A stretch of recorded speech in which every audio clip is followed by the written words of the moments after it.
হরে কৃষ্ণ। আজ বিশেষ দিন, আর বিশেষ দিনে ভগবানের জন্য কিছু করতে পারলে সবারই ভালো লাগে। তাই আমরা সকালবেলা উঠে ভগবানের জন্য ফুল তুলে নিয়ে এসেছি। আর দেখুন, ফুলের সুন্দর বকুল ফুল এবং অন্যান্য ফুল দিয়ে মালা গাঁথলাম ভগবান জগন্নাথ বলদেব সুভদ্রা মহারানীর জন্য। আর এখন চলে যাচ্ছি, আমরা এখন মন্দিরের উদ্দেশ্যে চলে যাচ্ছি। আজ স্নান যাত্রা, ভগবান জগন্নাথ বলদেব সুভদ্রা মহারানী স্নান করানোর জন্য মন্দিরের উদ্দেশ্যে চলে যাচ্ছি। আর এই দেখুন, মন্দিরে চলে আসছি। এখন সবাই মিলে একটু আনন্দ করব আর ভগবান জগন্নাথের স্নান করাবো।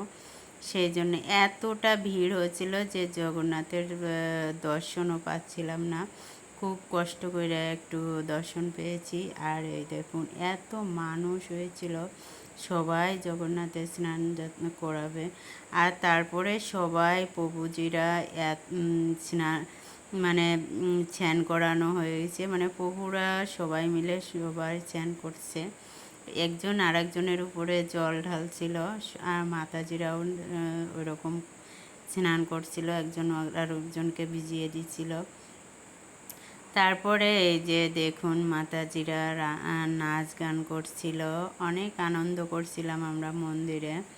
আর আমাদের মহারানীও আছে, দেখুন এই যে অনেক অনেক সুন্দর করে নৃত্য কীর্তন করছিল। আর অনেক আনন্দও হয়েছিল। জগন্নাথ বলদেব সুভদ্রা মহারানীর স্নান যাত্রা কি জয়।